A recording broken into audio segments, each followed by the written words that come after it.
नमस्कार दोस्तों, और स्वागत है आपका नोवेल न्यूक्लियस पर, जहां आज हम रविंद्रनाथ टैगोर के साहित्य की गहराइयों में उतरेंगे। हम अक्सर सोचते हैं कि अपने लोगों से प्यार करना सबसे आसान है, लेकिन क्या आप जानते हैं कि दुनिया का सबसे गहरा बंधन खून यानी ब्लड का नहीं होता।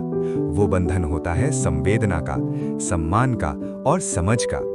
कलकत्ता की एक छोटी सी गली, जहां हर रोज एक लंबा, विशाल और अजनबी व्यक्ति आता था। लोग उससे डरते थे। उसकी आंखों में एक ऐसी उदासी थी जो उसके अफगान पहाड़ों की यादें लिए हुए थी। लेकिन उस मुसाफिर की झोली में सिर्फ बादाम और किशमिश नहीं थे। उसमें छिपा था एक पिता का अधूरा प्यार, जो मीलों दूर अफगानिस्तान में छूट गया था।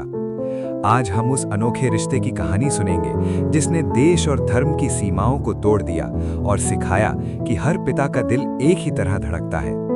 ये है काबुलीवाला। ये कहानी 1892 में लिखी गई थी। इसका केंद्रीय विचार है पिता और बेटी का प्रेम, दो अलग-अलग संस्कृतियों के बीच। कहानी के 3 मुख्य पात्र हैं। मिनी, 5 साल की चंचल बातूनी लड़की। कथावाचक मिनी के पिता, जो अपनी ही बेटी को समझने की कोशिश करते थे, और रहमत, काबुलीवाला, जो अफगानिस्तान से आकर सूखे मेवे बेचता था और अपनी बेटी पार्वती को वहां छोड़ आया था। जब रहमत पहली बार मिनी के घर के पास आता है तो मिनी उसे देखकर डर जाती है। उसकी ऊंचाई, उसकी बादाम और किशमिश से भरी खूंटदार झोली मिनी के मन में एक डर पैदा करती है। रहमत मिनी की आंखों में अपनी बेटी पार्वती की झलक देखता है। वो उसे बादाम और किशमिश देता, और मिनी भी डर के बावजूद रहमत से मजेदार सवाल पूछती। उनकी दोस्ती बहुत तेजी से गहरी होती है। रहमत मिनी को उसकी ससुराल के बारे में छेड़ता और मिनी उसे उसकी झोली के राज के बारे में पूछती। मिनी के पिता ने महसूस किया, ये रिश्ता सिर्फ खरीद फरोख्त का नहीं है, ये 2 दिल की एक समान धड़कन है। एक उस पिता की जो बेटी को देखता है, और दूसरा उस पिता की जो अपनी बेटी की यादों से जीता है। लेकिन खुशियों के इस सिलसिले में एक दिन अंधेरा छा जाता है। कलकत्ता की गली में रहमत का एक व्यक्ति से उधार के पैसों को लेकर झगड़ा हो जाता है। रहमत, जो अपने पहाड़ों की आदतों से मजबूर था, गुस्से में आकर उस व्यक्ति को छुरा मार देता है। रहमत को उसी पल पकड़ लिया जाता है और उसे लंबे समय की जेल हो जाती है। मिनी के पिता इस घटना को दुखी मन से देखते हैं। उनके मन में विचार आया, क्या मिनी को देखते वक्त रहमत ने सच में वो अपराध किया होगा? समय तेजी से आगे बढ़ता है। मिनी अब 5 साल की छोटी लड़की नहीं रही, वो बड़ी हो गई है और उसकी शादी की तैयारियां चल रही हैं।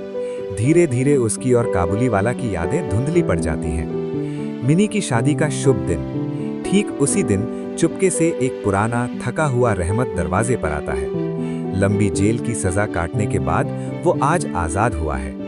मिनी के पिता उसे पहचान नहीं पाते। जब रहमत सिर्फ एक बार मिनी से मिलने की इच्छा जाहिर करता है तो मिनी के पिता सख्ती से मना कर देते हैं। लेकिन तब रहमत अपनी झोली से एक छोटा सा कागज का टुकड़ा निकालता है। उस टुकड़े पर हाथ से बनी हुई एक छोटी पार्वती की निशान थी, उसकी बेटी का हाथ का इम्प्रिंट। मिनी के पिता ने जैसे ही वो टुकड़ा देखा, उनकी आंखों के सामने अंधेरा छा गया और उनकी सोच बदल गई।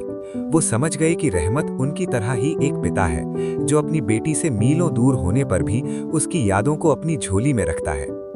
मिनी को दुल्हन के कपड़ों में देखकर रहमत उसे छोटी मिनी समझकर मजाक करने की कोशिश करता है, लेकिन मिनी उसे पहचान नहीं पाती।